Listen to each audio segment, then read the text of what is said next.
오늘 말씀에 큰 은혜가 되기를 주님의 이름으로 축원합니다. 오늘 설교 제목은 본문의 말씀을 통해서 한번 따라합시다.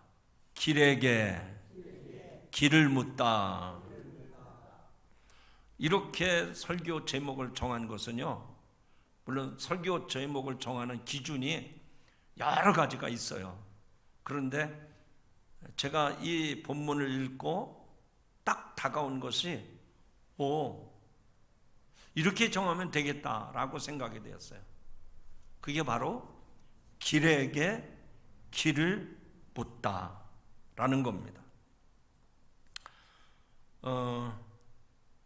길에게 길을 묻다라는 제목의 드라마도 있더라고요. 그리고 책의 제목도 그런 제목이 있고요. 방송 프로그램, 제가 지금 얘기했던 뱀양의 그 음악 방송, 거기에도 한 코너에 길에게 길을 묻다라는 내용이 나옵니다. 그런데 설교 제목으로 길에게 길을 묻다라고 정한 것은 저밖에 없지 않을까. 혹시 또 이 시간에 핸드폰 가지고 이렇게 쳐보는 사람이 있을지 모르겠지만, 저도 검색은 안 해봤지만 제가 처음이지 않을까 싶어요.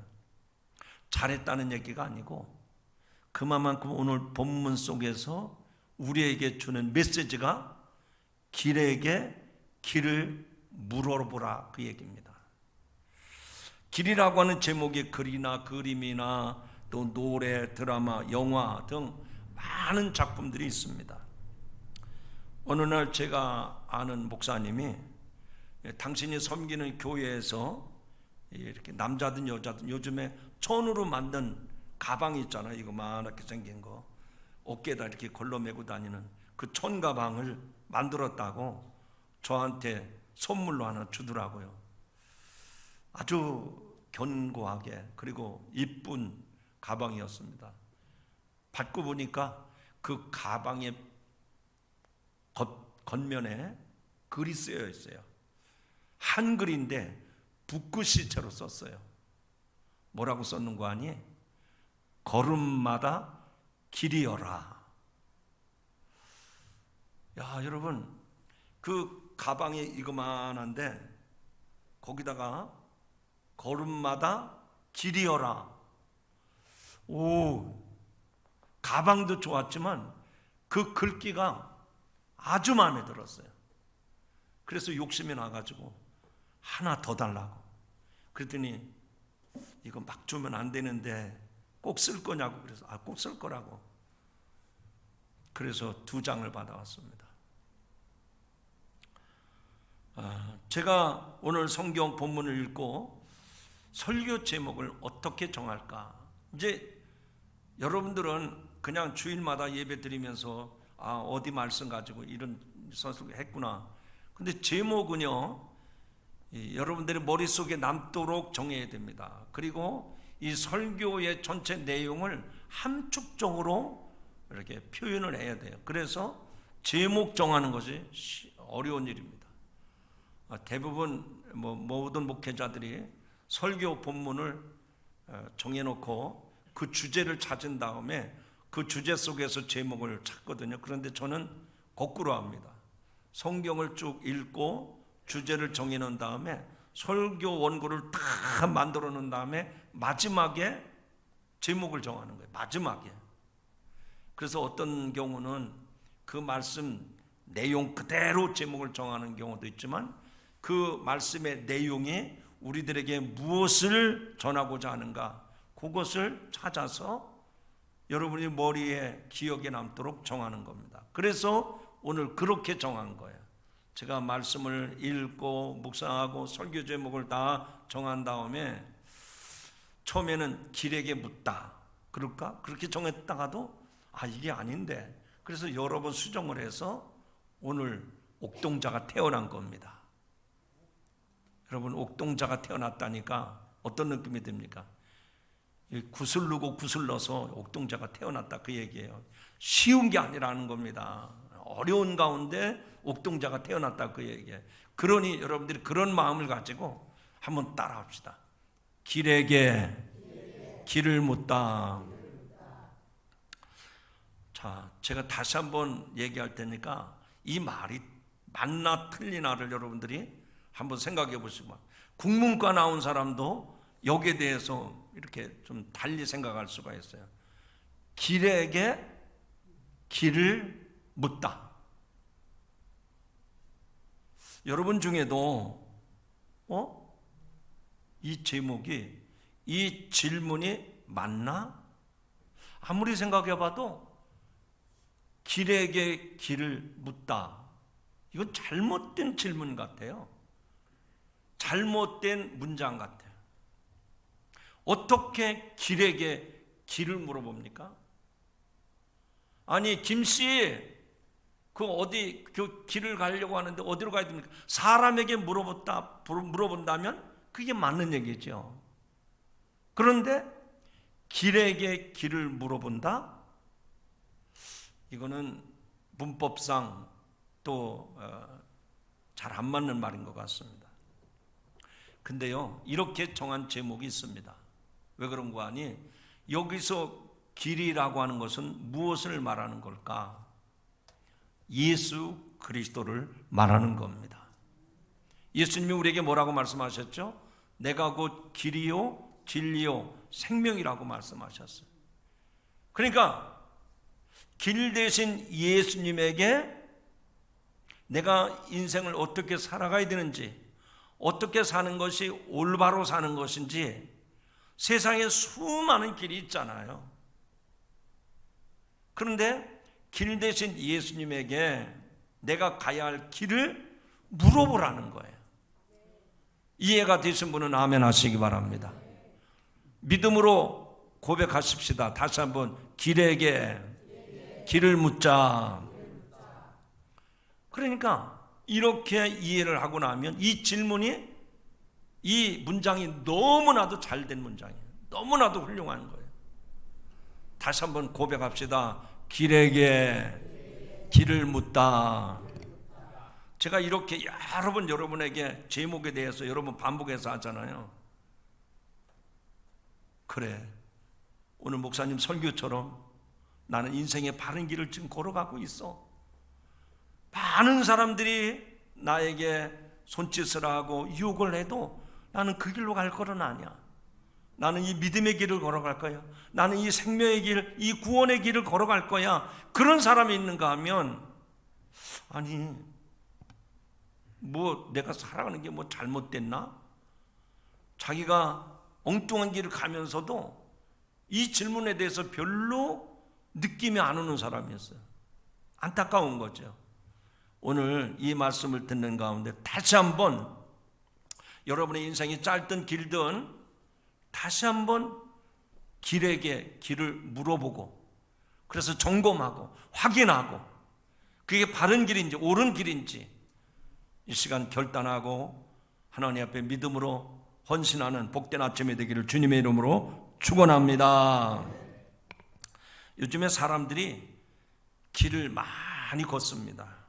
특히 제주도는 아름다운 자연과 바다를 따라 걸을 수 있는 올레길로 유명합니다.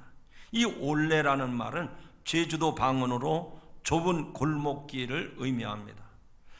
그 이름처럼 제주의 바다, 또 제주의 오름, 숲길을 지나면서 걸을 수 있는 도보 여행으로 구성된 올레길이 많이 있습니다. 저도 몇 년 전에 그 올레길을 여러 차례 이렇게 다녀봤는데 또 가고 싶은 마음이 듭니다. 제주도뿐만 아니라 우리나라 어느 곳이든지 둘레길을 조성해서 많은 사람들이 걷도록 트레킹 코스를 만들어 놓았습니다. 산을 밖으로 둘러싸는 둘레길도 있습니다. 또 도시를 도는 도시 둘레길도 있습니다. 우리나라에 하천이 많은데 그 하천을 중심으로 해서 또 저수지를, 호수를 중심으로 해서 둘레길을 많이 만들어 놨습니다. 우리가 사는 안양시에도 보면 이 안양예술공원 안에 숲속 둘레길을 만들어서 산속의 시원한 공기를 맡으면서 쉽게 그리고 즐겁게 산책하도록 그런 편의를 제공하고 있습니다. 안양전에도 보면 시민들이 쉽게 산책할 수 있도록 둘레길을 만들어 놨어요. 참 우리가 살기 좋은 세상, 살기 좋은 도시에 산다는 느낌이 듭니다. 어느 날 이 교회 건너편에 있는 안양 삼성천 지류가 있죠. 거기 제방 뚝에다가 기초를 받고 거기다 우드데크를 깔아놨어. 그래서 야, 저 정도면 참 좋다 그랬는데, 밤에도 그 길을 걸을 수 있도록 그 불을 다 밝혀놔서 산책하는데 아무 어려움이 없도록 그렇게 만들어 놓았습니다. 이렇게 올레길, 둘레길, 순례길을 걸으면서 많은 이야기를 나누고 운동도 하고 서로 교제하면서 서로에게 많은 배움을 줍니다. 그래서 걷기를 서로 권하고 또 추천하고 많은 사람들이 이용을 하게 됩니다. 오늘 읽은 본문에도 제자들이 지금 예수님과 함께 길을 걷고 있습니다. 누가 걷고 있다고요? 예수님과 제자들이 길을 함께 걷고 있습니다. 바로 이 앞전에 예수님은 변화산에서 귀신 들린 아이를 고쳐주셨습니다. 그리고 예수님은 그 자리를 떠나서 갈릴리로 내려오시고, 그리고 그 갈릴리에서 잠깐 머물렀다가 가버나움에 들러서 예루살렘으로 올라가는 여정 중에 있습니다. 그러니까 예수님이 지금 우리들이 이렇게 걷는 것처럼, 올레길을 걷고 둘레길을 걷는 것처럼 지금 변화산에서 내려왔다가 갈릴리에 가셨다가 다시 가버나움으로 갔다가 저 예루살렘까지 가는 그런 긴 여정 중에 제자들과 함께 동행하고 있다는 겁니다. 여러분, 예수님 좀 따라가고 있습니까? 예수님과 지금 동행하고 계십니까? 네. 그런데요, 그 여정은 결코 쉽지 않은 길이었습니다. 왜냐하면 이 길에서 예수님은 때로는 위협을 받기도 했고, 때로는 인간적인 마음으로 많은 사람들에게 위로를 받고 싶었습니다. 그리고 다른 사람은 몰라도 예수님을 따르는 제자들과 함께 공감하면서 서로 격려하고 위로하고 싶었을지도 모릅니다. 그런데 정작 함께 동행하는 제자들은 예수님에 대해서 전혀 관심이 없었습니다. 아니, 변화산에서부터 지금 이 갈릴리에 왔고 또 가버나움에 갔다가 예루살렘까지 갈 텐데, 다른 사람은 예수님을 만났다가 다 자기 집으로 돌아갔다 하더라도 예수님의 제자는 끝까지 예수님과 동행하는데, 그 동행하는 제자들이 예수님에 대해서는 전혀 관심이 없었다는 겁니다. 여러분, 여행을 해보셨죠? 비행기를 타고 해외를 나가는 여행이든 아니면 제주도 올레길을 걷든 여행을 하는데 굉장히 피곤을 느낄 때가 있어요. 어떤 경우에 피곤함을 느낍니까? 그 여행을 하는, 그 동행하는 사람들이 서로 불편하거나 공감하는 것이 없으면 피곤하고 짜증나기가 쉽습니다. 반대로 힘들어도 서로 격려하고 위로하면 몸은 피곤해도 여행은 즐거워지는 법입니다. 만약 그 등반하는 등산대원들이 이런 경험을 많이 한다고 그러잖아요. 그 험한 산에 오르는데 몸은 다 피곤하고 쓰러질 것 같아요. 그런데 등반대원들끼리 서로 격려해주고 위로를 주고 서로 화이팅하면서 그러면 그 무거운 몸을 이기고 정상에 등반을 성공하게 된다는 것이죠. 그런데 아무것도 아닌데 불편해하고 짜증내고 못마땅해하고 그러면 중턱도 못 올라가서 포기하고 마는 겁니다. 예수님도 지금 변화산에서 내려와서 갈릴리 동네에 이르렀다가 가버나움 회당에 들렀습니다. 그리고 거기서 다시 이제 먼 길 예루살렘으로 올라가시려는 과정이 있습니다. 그런데 제자들이 동행하시는 예수님에 대해서 전혀 관심이 없습니다.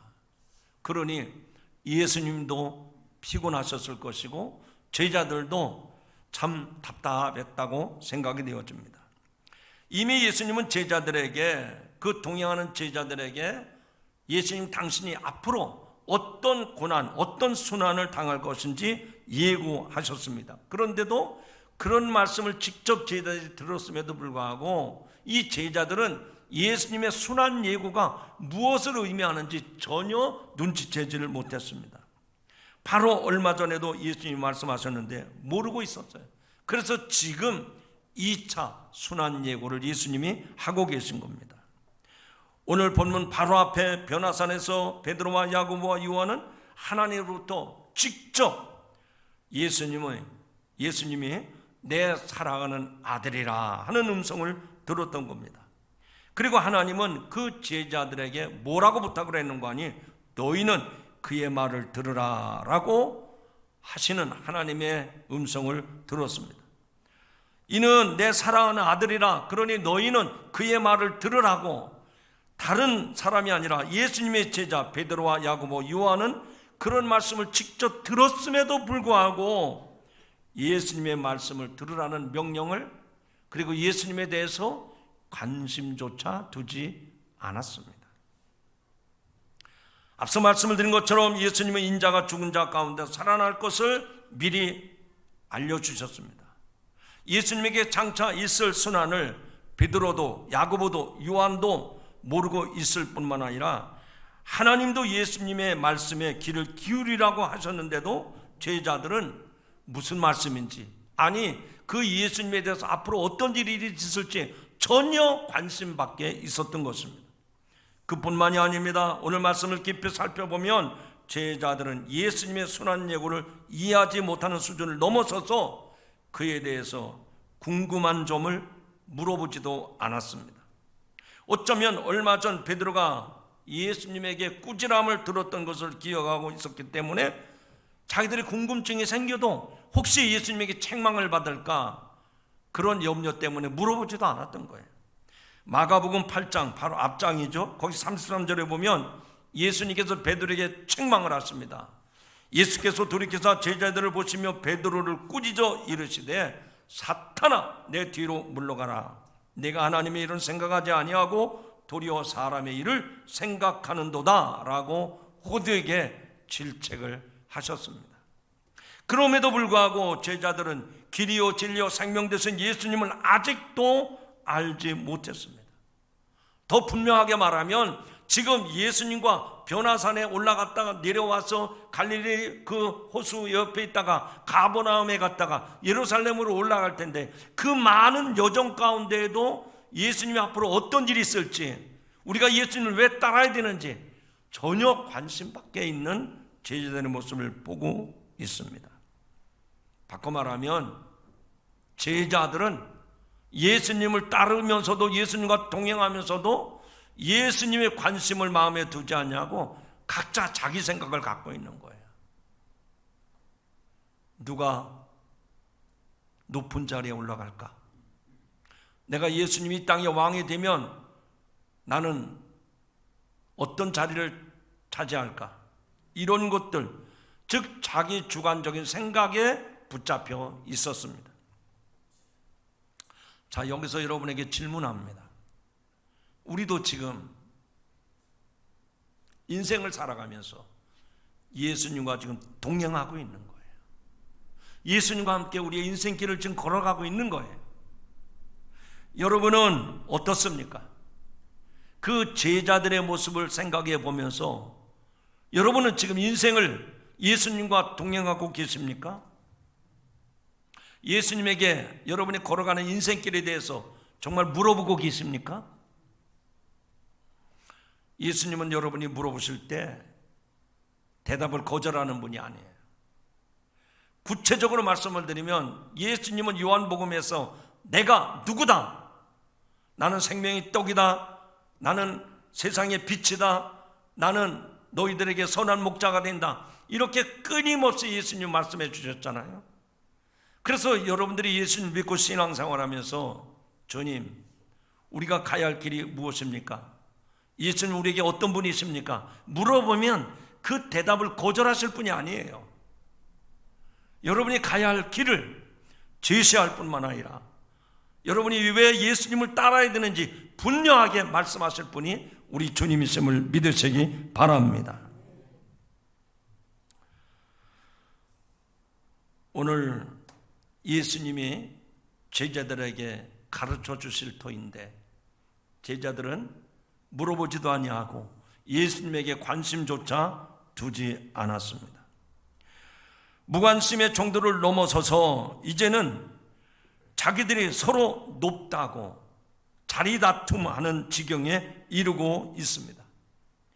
제자들은 길에서 그 가버나움으로 가는 그 길에서 서로 네가 더 높으냐 내가 더 높으냐 높아지려는 자리다툼하고 있습니다.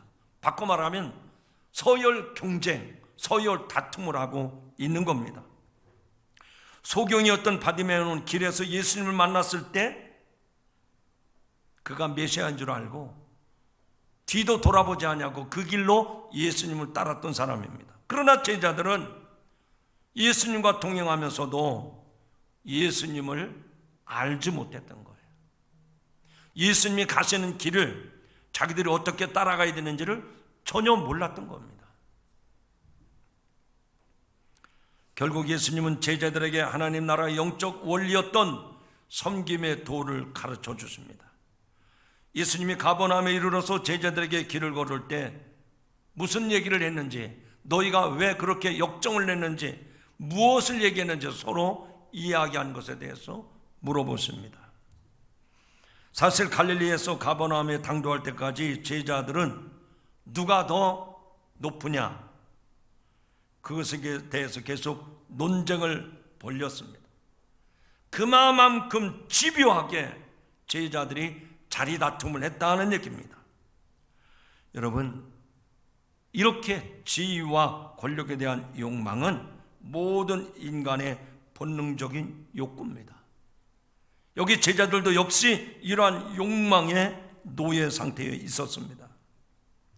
그때 예수님은 제자들에게 이렇게 말씀하십니다. 첫째가 되고자 하면 끝이 되어야 하고 모든 사람을 섬기는 자가 되어야 하느니라 라고 말씀을 하세요. 어린아이 하나를 가운데 세우시고 안으시면서 이런 아이를 영접하는 것이 곧 나를 영접하는 것이고 하나님을 영접하는 것이라고 말씀을 하십니다. 이것은 지금까지 가지고 있던 제자들의 가치관, 제자들의 그 의식, 제자들의 가지고 있던 그 로망, 이것을 다 깨뜨리기 위한 말씀이었습니다. 세상의 논리로는 도무지 이해할 수 없는 모순적인 가르침이었지만 예수님은 그 제자들에게 똑똑히 알아듣도록 말씀을 하셨습니다. 여러분, 우리도 지금 주님과 동행하는 인생을 살아가는데 우리의 삶은 이 세상에 있습니다. 여러분도 이 세상에 살면서 여러분이 바라보는, 여러분이 경험하는 세상의 모습은 어떻습니까? 그렇습니다. 강자가 독식하고 갑이 을을 지배하고 있습니다. 그래서 이 세상에 살면서도 그리스도인의 정체성을 잃어버리고 우리들도 세상 사람들처럼 자기를 높이고 윗자리를 차지하고 우리도 어느 모양으로든지 갑질을 할 때가 있어요. 여러분, 이 세상은 어떤 세상일까요? 그렇습니다. 설명이 어렵지 않아요. 권력을 가진 사람이 살기 좋은 곳이 이 세상이에요.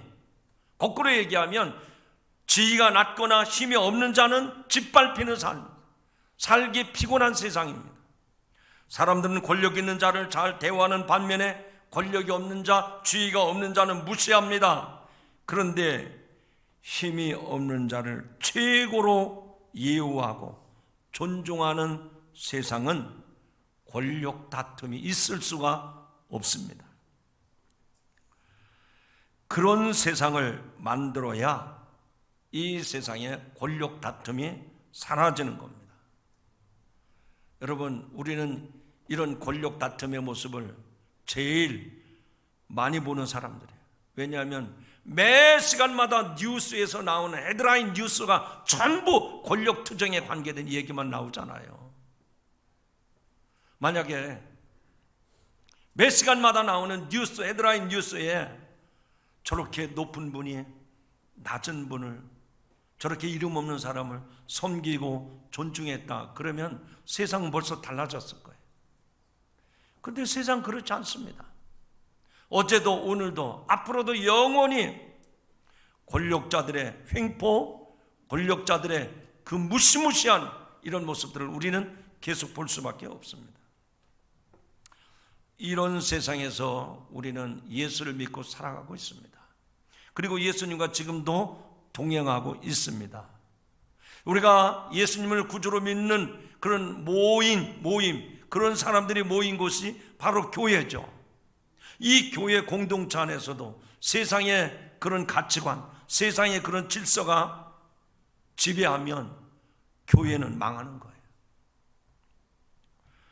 교회는 그런 세상 가운데 있지만 세상의 질서를 따라가지 않냐고, 세상의 권력을 쫓아가는 것이 아니라 주님이 말씀하신 그대로를 실천하고 그것을 실행하며 살아가는 것이 교회 공동체인 줄로 믿습니다. 세상과는 달리 약자를 멸시하거나 차별하지 않는 공동체가 교회 공동체라는 말입니다. 세상과는 완전히 다른 차원의 새로운 세상입니다. 즉 힘없고 연약한 자들을 멸시하는 사람은 이 교회 공동체 안에 설 수가 없어요. 오늘 저와 여러분이 우리 개개인의 삶이 그렇게 예수님의 가르침을 따라서 살아갈 때 그런 구성원들이 모인 교회 공동체는 세상에 따라올 수 없는, 세상이 흉내낼 수 없는 생명력이 있는 그런 교회 공동체가 될 줄로 믿습니다. 제자들은 지금 예수님과 같이 길을 걷고 있지만 예수님과 같은 길을 걷고 있는 것은 아닙니다. 예수님과 지금 동행은 하고 있지만 예수님의 생각과 예수님의 가치관으로 살아가는 것이 아니라는 얘기입니다. 왜 그럴까요? 이런 경우를 우리는 동상이몽이라고 말하잖아요. 즉 겉으로는 같이 행동을 하면서 속으로는 딴 생각을 하는 거예요. 겉으로는 지금 주님과 함께 가는 거예요. 예수 믿는 거예요. 그런데 속으로는 딴 생각을 하는 거예요. 여러분, 우리가 기독교 신앙생활을 하면서 많이 접하는 단어 가운데 구속이라는 말이 있습니다. 구속. 여러분들이 신앙생활을 하면서 구속이라는 말이 어떻게 들려졌습니까? 그렇죠. 구속이라는 말은 한마디로 말하면 예수님이 내 죄를 다 사해 주셨고 나를 죄에서 구원해 주셨다. 나를 구원해 주었다. 구원이라고 하는 말과 구속이라는 말은 같은 말입니다. 나를 죄에서 구원해 주셨다. 근데 세상에서의 구속은 뭡니까? 여러분들이 세상에서 누가 구속당했대, 그러면 뭐라고 얘기해요? 뭐 때문에 경찰서 갔대? 뭐 때문에 유치장에 들어갔대? 세상에서 말하는 구속은요, 무슨 잘못된 일이 생겨서 도망가지 못하게 감옥에, 유치장에 집어넣었다는 거예요. 제가 왜 이 말씀을 드리는 거 아니에요? 왜 예수님의 제자들이 예수님과 동행을 하면서 하나님께서도 변화산에서 제자들에게 말씀을 하셨고 예수님도 제자들에게 내가 이런 순환을 당할 것이다 말씀을 해주셨는데 예수님과 그 먼 길을 가면서도 예수님과 전혀 다른 생각을 하고 있느냐, 그 얘기예요. 예수로 말미암아 구속함을 받은 것에 대해서 이해를 하지 못하고 혹시 우리도 예수님 따라가다가는 저 로마 군병들에게 우리도 붙잡혀가서 곤욕을 당하는 거 아닌가? 그래서 예수님과 동행을 하지만 거리를 두고 있는 거예요. 여차하면 말을 바꾼다는 얘기예요. 여러분 어떻습니까? 솔직하게 우리 솔직해집시다.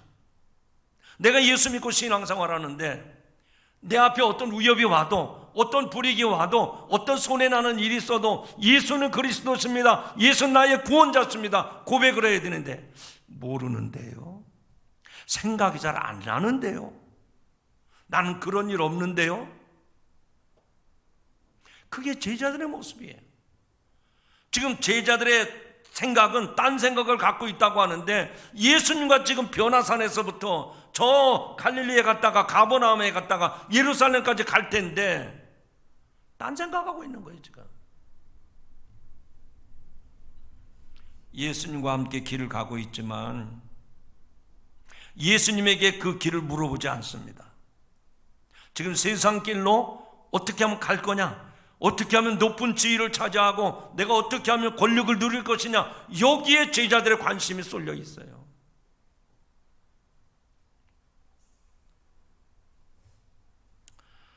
사랑하는 성도 여러분, 오늘 길 대신 예수님에게 여러분이 가야 할 길을 물어보시기를 주님의 이름으로 축원합니다. 전 세계인의 열광했던 넷플릭스 드라마 여러분도 보셨습니까? 오징어 게임. 저는 못 봤지만 그 영화의 설계자였던 오일남이라는 사람이 이렇게 외친다고 합니다. 야, 이러다가 다 죽어, 이러다가 다 죽어. 혹시 여러분 보신 분들 그 멘트가 기억납니까? 어마어마한 상금을 차지하기 위해서 서로를 죽이고 죽여야 하는, 속이고 죽여야 하는 오징어 게임 참가자들은 무한 경쟁의 법칙에 순응해야 합니다. 그들은 모두 동일한 목표를 향해 목숨을 건 게임에 참여합니다. 지금 우리가 살아가는 이 세상이 오징어 게임에서 보여주는 세계와 별반 다르지 않습니다. 그러나 분명한 것은 그 게임에 참여한 사람들은 승자나 패자 모두 다 불행할 수밖에 없다는 얘기입니다. 이제 말씀 맺습니다. 사랑하는 성도 여러분, 우리는 이 세상과 완전히 다른 가치관과 질서를 따라 살아가기로 결심한 사람인데 그게 바로 성도의 길이에요. 믿음의 길이에요. 세상의 성공을 향해서 사람이 질주하는 세상은 결코 행복할 수 없습니다. 비록 세상에 살지만 길 대신 주님이 우리의 푯대가 되어서, 그래서 주님이 가신 그 길을 저와 여러분도 끝까지 따라가는, 동행하는 성도 여러분들이 되기를 주님의 이름으로 축원합니다. 그래서 오늘 말씀을 통해서 길에게 길을 묻자라고 제목을 정한 겁니다. 여러분, 이제 금년 한 해가 또 저물어 갑니다. 이때쯤 여러분들은 무슨 생각을 하십니까? 그렇구나, 또 한 해도 벌써 저물어 가는데 우리의 인생길은 나그네 같은 인생길이구나. 그러나 그 길에서 나그네로 끝내 인생을 전락하지 말고 길 대신 예수님을 만나고 그 길 대신 예수님을 따라서 구원에 이르는 성도가 되기를 주님의 이름으로 축원합니다. 내가 곧 길이요 진리요 생명이니 나로 말미암지 않고는 아버지께로 올 자가 없다고 했는데, 우리는 나와 동행해 주시는 예수님에게 내가 가야 할 길을 묻고 그 길을 끝까지 완주할 수 있기를 주님의 이름으로 축원합니다. 하나님 아버지 감사합니다. 예수님과 동행했던 제자들은 길 대신 예수님에게 길을 묻지 않습니다. 세상의 성공, 세상의 권력, 세상의 주의만 생각하고 있었습니다. 오늘 본문에 나타난 모습이 우리들의 모습임을 고백합니다. 이제 깨달았사오니 길 대신 예수님에게 내가 걸어야 할 길이 무엇인지를, 어디를 가야 되는지를 묻고 답을 얻게 하여 주시옵소서. 내가 곧 길이라고 말씀하신 주님, 우리의 인생의 답은 예수님에게 있음을 믿습니다. 믿음으로 그 길을 걸어가는 성도들 되게 하옵소서. 예수님의 이름으로 감사하며 기도드리옵나이다. 아멘.